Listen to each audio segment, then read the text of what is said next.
हमारे आका मक्की मदनी मुस्तफ़ा सल्लल्लाहु ताला अलैहि वसल्लम ने इरशाद फरमाया, ज़य्यिनु मजालिसकुम,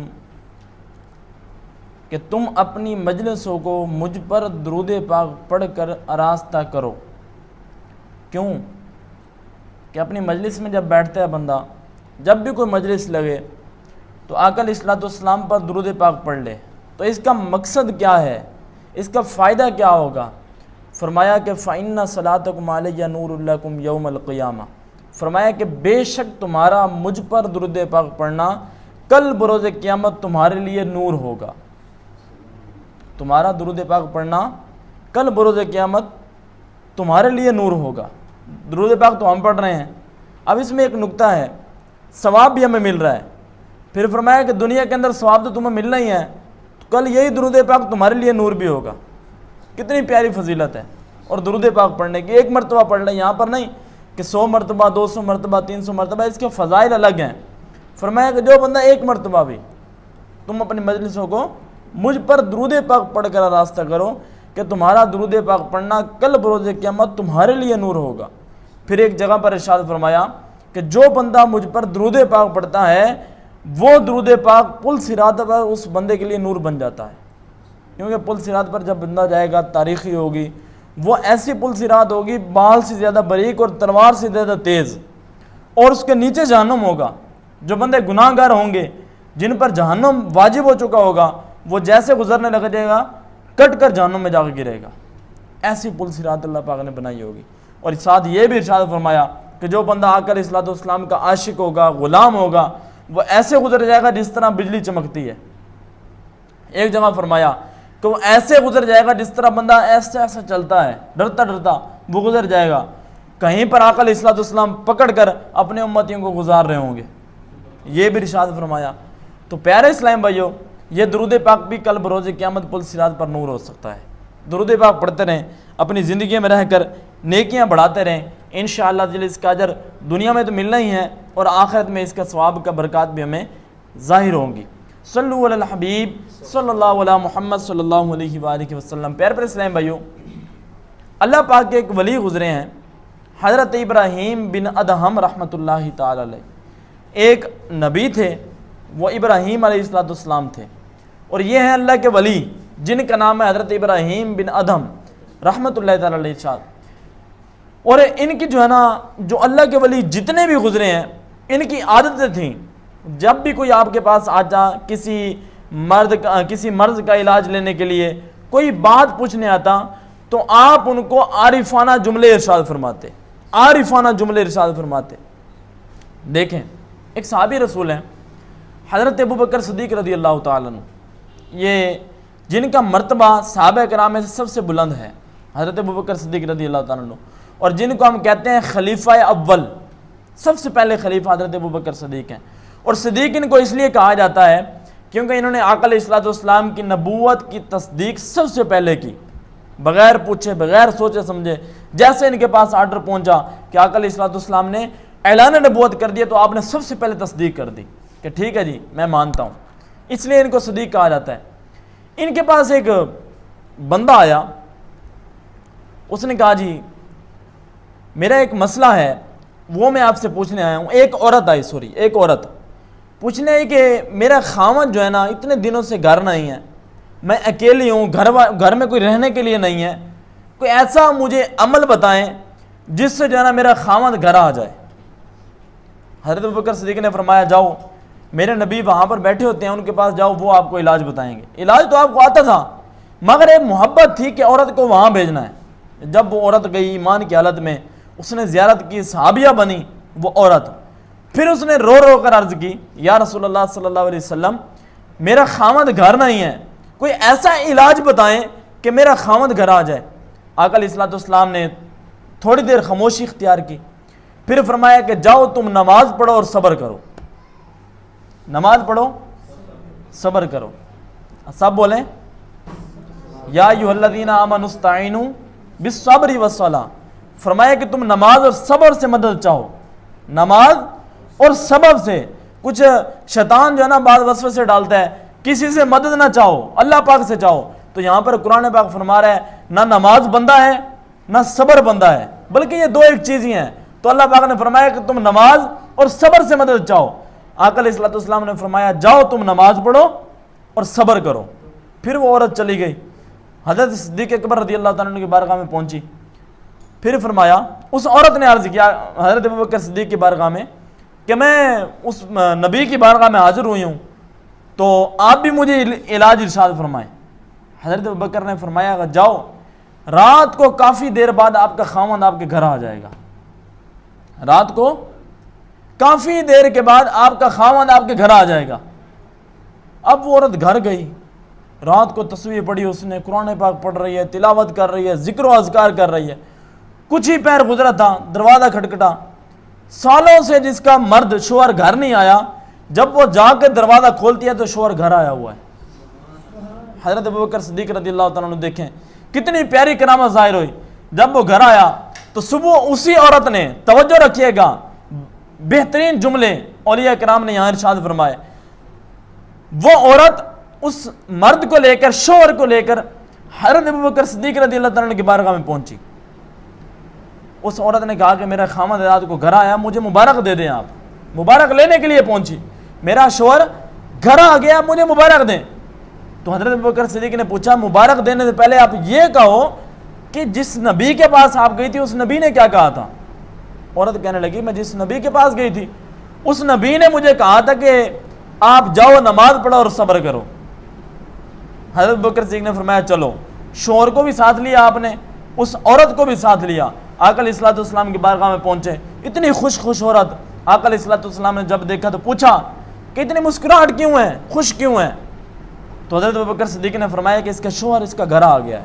कई सालों के बाद हज़रत मोहम्मद मुस्तफ़ा सल्लल्लाहु अलैहि वसल्लम से जब हज़रत अबू बकर सिद्दीक़ ने पूछा कि हुज़ूर, मैंने तो ये अर्ज़ की थी कि रात को शोहर आपका घर आ जाएगा और आपने फरमाया कि जाओ नमाज पढ़ो और सब्र करो, ये क्या हुक्म है, ये क्या माजरा है, हमें भी इरशाद फरमाए। तो आका अलैहिस्सलाम ने फरमाया कि इस मर्द और औरत को घर भेज दो।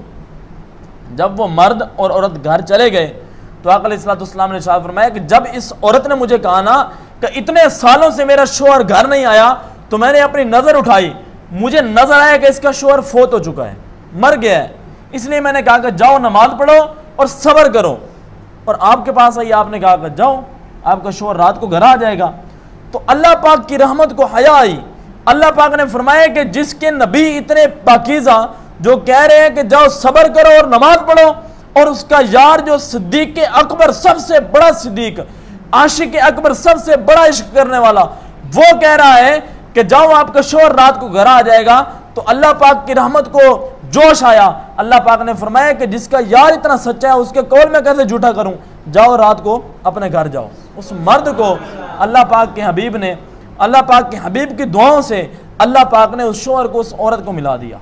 देखें, ये होती है यार के साथ यार मिलाने की बात। एक आशिक मशूक थे, रास्ते में जा रहे थे तो एक बुजुर्ग रास्ते से गुजरा, अल्लाह का वली था वो भी। उसको कोई ठुड्डा आया, कीचड़ के अंदर गिरा, कीचड़ के कुछ छिड़के उड़े और उड़कर उस मशूका के कपड़ों पे लग गए। अब उसका आशिक था ना, उसको बड़ी गुस्सा आया। उसने कहा कि मेरी मशूका के इसने कपड़े खराब कर दिए, तेरी ऐसी की तैसी। वो उस जुमले कैसने लगा, हत्ता कि उस बंदे ने उस अल्लाह के वली को थप्पड़ मार दिया। उस अल्लाह के वली को थप्पड़ मार दिया। वो अल्लाह का वली मुस्कुराया और चला गया, मुस्कुराया और चला गया। जब वो गया ना वहां पे, घर के अंदर रोने लगा वो अल्लाह के वली, रोता रोता। अब ऐसे हुआ कि वो जो आशिक था ना, जिसने थप्पड़ लगाया था, जब वो घर पहुंचा और सीढ़ियों के ऊपर चढ़ता जा रहा है, सीढ़ियों के ऊपर चढ़ता जा रहा है। अब ऐसी उसको चोट लगी और सीढ़ियों के ऊपर से गिरा और वो वहीं पर मर गया, वहीं पर मर गया। फरमाया कि जो बंदा अल्लाह के औलिया के साथ, अल्लाह के अंबिया के साथ ऐसी ताल्लुक करे, ऐसा उसके साथ, ऐसा जो है ना उसको मारे या हाथ उठाए, उसके बारे में बातें कैसे, तो अल्लाह पाक की रहमत को हया आती है, अल्लाह पाक की रहमत को जोश आता है, अल्लाह पाक के हबीब का इश्क उभरता है और उस बंदे की जान निकाल लेता है। देखें कितनी चीज़ें हैं जो हमें औलिया किराम ने हमें बताई कि इश्क करना है तो सच्चा करो, और वो सच्चा इश्क किससे करना है ये भी बताया। फरमाया कि इश्क मजाजी से बचो और ऐसा इश्क करो जो तुम्हें जन्नत में दाखिल करवाए। और यह भी इरशाद फरमाया कि जिससे भी मोहब्बत करो अल्लाह पाक की रजा के लिए करो, और जिससे भी दुश्मनी करो वो भी अल्लाह पाक की रजा के लिए करो। अब दुश्मनी किससे करनी है ये भी सुनिए, और मोहब्बत किससे करनी है ये भी सुनिए। फरमाया हजरत इमाम गजाली रहमतुल्लाह अलैहि फरमाते हैं कि जब तुम किससे मोहब्बत करो तो अल्लाह की रजा के लिए करो। अब वो मोहब्बत किससे करनी है मेरे पास लिखा हुआ है। फरमाया कि अपने वालिदैन से मोहब्बत करो अल्लाह की रजा के लिए। अपना कोई दोस्त ऐसा हो जिसकी तरफ गुनाह के लिए कदम उठाने का ज़हन हो, उससे मोहब्बत ना करो। और ऐसा दोस्त ढूंढो जो अल्लाह पाक की याद दिलाए, जो मस्जिद की याद दिलाए, जो नमाजों की याद दिलाए, जिसे देखकर खुदा याद आए, उससे मोहब्बत करो तो अल्लाह पाक की रजा के लिए करो। फिर फरमाया कि जब किसी से दुश्मनी करो तो वो भी अल्लाह पाक की रजा के लिए करो। कैसे? फरमाया कि जो बंदा अपने हबीब के खिलाफ बोले, आका अलैहिस्सलाम के खिलाफ बोले, उसके साथ दुश्मनी अल्लाह पाक की रजा के लिए रखो। पहले समझाओ, ना समझे तो अल्लाह पाक की रजा के लिए उसके साथ दुश्मनी रखो कि ये मेरे नबी का नहीं हो सकता, मेरा कैसे हो सकता है। बाज़ औक़ात हमारे यहाँ ऐसे होता है कि वो बंदे माअज़ल्लाह सहाबा किराम आका अलैहिस्सलाम के बारे में बातें कस रहे होते हैं और हम उनके घर बैठ के खाना खा रहे हैं। ये मोहब्बत नहीं है, ये दुश्मनी नहीं है, ये आका अलैहिस्सलाम के साथ बुग़्ज़ है। जब मुझे पता है कि ये बंदा मेरे नबी के बारे में बोलता है और इसके घर में जाकर खाना खा रहा हूं मैं, माअज़ल्लाह कितनी बड़ी हमारे लिए दुश्वारी का सबब बन सकता है। ये उसको समझाना है हमने। हाँ, नहीं समझता तो फिर अल्लाह पाक की रज़ा के लिए उसके साथ दुश्मनी रखें। और जब दुश्मनी रखनी है हमने, मारना नहीं है उसको, जो जोड़ना नहीं है, पीटना नहीं है, दुश्मनी दिल के अंदर होनी चाहिए। सलाम करें, अस्सलामु अलैकुम बोले तो आप कह दें सलाम, अस्सलामु अलैकुम भी ना बोलें। क्यों? मेरे नबी का दुश्मन है और इसको मैं दुआ दे रहा हूं कि तुम पर अल्लाह पाक की रहमत हो। ऐसा भी नहीं करना चाहिए। यह हदीस पाक में मना किया गया। फरमाया कि जब तुम्हें कोई ऐसा मोहब्बत करने वाला बंदा मिले और तुम उसके साथ ऐसा मिलो जैसे तुम अपने बाप के साथ 100 साल के बाद मिलते हो। अब एक बेटा है, वो 100 साल के बाद, आजकल तो 100 साल उम्र ही नहीं है, 10 साल के बाद वो फलां मुल्क से आ रहा है, तो अपने वालिद को कैसे मिलेगा, या वालिद अपने बेटे को कैसे मिलेगा। तो ऐसे उस बंदे के साथ मिलो, और ये भी क्या हो, अल्लाह पाक की रजा के लिए हो। क्यों? मेरे आका अलैहिस्सलाम के साथ मोहब्बत करता है, वो सहाबे कराम के बारे में नहीं भोंकता, वो सहाबे कराम के बारे में बातें नहीं करता। प्यारे इस्लाम भाइयों, ऐसी ऐसी बातें जो हम देखते हैं सोशल मीडिया के ऊपर, जिसके पास ये मोबाइल है उसको तो पता ही होगा ना क्या क्या चीज़ें इसके ऊपर आ रही हैं। आए दिन सहाबे कराम के बारे में बातें कैसी जा रही हैं, आए दिन सहाबे कराम के बारे में गुस्ताखियाँ की जा रही हैं। मगर क्या है, हम कुछ बोल नहीं सकते, कुछ कह नहीं सकते हम, इससे हमारा ईमान कमज़ोर हो गया। तो प्यारे इस्लाम भाइयों, उसके साथ हमने दुश्मनी रखनी है तो अल्लाह पाक की रज़ा के लिए, मोहब्बत करनी है तो अल्लाह पाक की रज़ा के लिए, यही हमें नजात का ज़रिया दिलाएगा। प्यारे इस्लाम भाइयों, जो मेरा मौजू था उसकी तरफ हम चलते हैं। 5 मिनट के अंदर इंशाल्लाह हम इसको कंप्लीट करेंगे। हज़रत इब्राहीम बिन अदहम रहमतुल्लाह ताला अलैह, शुरू में मैंने बयान के शुरू में लिया था इनका नाम। इनके पास एक नौजवान आया। उस नौजवान ने कहा कि हुजूर मुझसे बड़े गुनाह हो जाते हैं, मैं अपने आप को काबू नहीं कर पाता। मैं भी सोचूं, हम सब सोचें, किसी के ऊपर ज़हन नहीं लेके जाना, किसी के ऊपर बात नहीं छोड़नी हमने। मैं अपने लिए सोचूं कि मैं कैसे अपने आप को गुनाहों से बचाऊं। अब देखें, हज़रत इब्राहीम से एक बंदे ने अर्ज़ की, हुजूर मुझसे काफ़ी गुनाह हो जाते हैं, मैं गुनाहों से कैसे बचूं। फरमाया कि जब तुम्हारा गुनाह करने का पक्का इरादा हो जाए तो अल्लाह पाक का रिज़्क खाना छोड़ दो। अब अल्लाह के वली ने फरमाया कि जब गुनाह करने का पक्का इरादा हो जाए तो अल्लाह पाक का रिज़्क खाना छोड़ दो। उस नौजवान ने कहा कि जहाँ भी जाऊँ, जिस तरफ जाऊँ, अल्लाह पाक का रिज़्क है, जो भी चीज़ है अल्लाह पाक का रिज़्क है, मैं कैसे छोड़ सकता हूँ। फिर आपने फरमाया कि जब तुम अल्लाह पाक का रिज़्क नहीं छोड़ सकते तो गुनाह करना छोड़ दो। फिर आपने फरमाया दूसरी नसीहत, फरमाया कि जब तेरा गुनाह करने का पक्का इरादा हो जाए तो अल्लाह पाक के मुल्क से बाहर निकल जाओ। फिर वो बंदा परेशान हुआ कि जहाँ जाऊँ, जिधर जाऊँ, अल्लाह पाक का मुल्क है, उसी को पाऊँ जहाँ चाहूँ, जिधर भी जाऊँ, कोई ज़मीन, कोई जगह, कोई चीज़ ऐसी नहीं जहाँ पर अल्लाह पाक करे जो है ना मुल्क ना हो, मैं कैसे छोड़ सकता हूँ। आपने फिर तीसरी नसीहत फरमाई, फरमाया कि जब तुम्हारा गुनाह करने का पक्का इरादा हो जाए तो अपने आप को इतना छुपा लो कि अल्लाह पाक ना देख सके। अब औलिया किराम के देखें कैसे कैसे हुक्म है, इतने छुपा लो अपने आप को कि अल्लाह पाक ना देख सके। फिर फरमाया उस बंदे ने अर्ज की, या सैयदी, अल्लाह पाक तो दिलों के हालात जानता है, मैं कैसे ये सोच सकता हूं कि अल्लाह पाक देखता नहीं।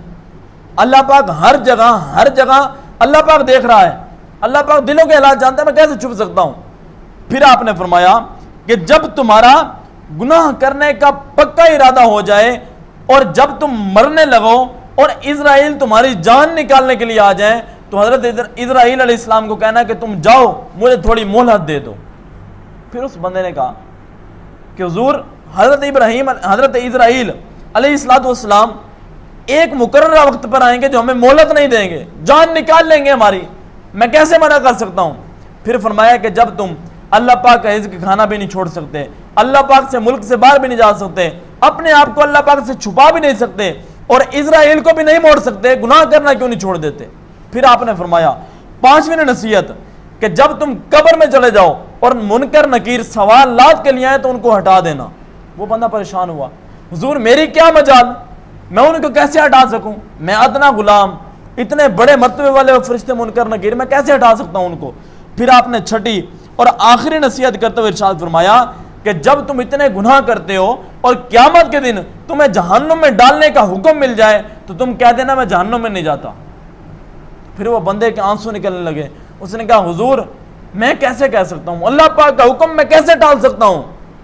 फिर आपने फरमाया कि जब तुम अल्लाह पाक का रिज़्क़ खाना नहीं छोड़ सकते, अल्लाह पाक के मुल्क से बाहर नहीं जा सकते, अपने आप को अल्लाह पाक से छुपा भी नहीं सकते, इजराइल को भी नहीं मोड़ सकते, नकीरैन को भी नहीं हटा सकते और कल क़यामत के दिन जहन्नम का हुक्म भी आप नहीं टाल सकते, तो गुनाह करना क्यों नहीं छोड़ देते आप।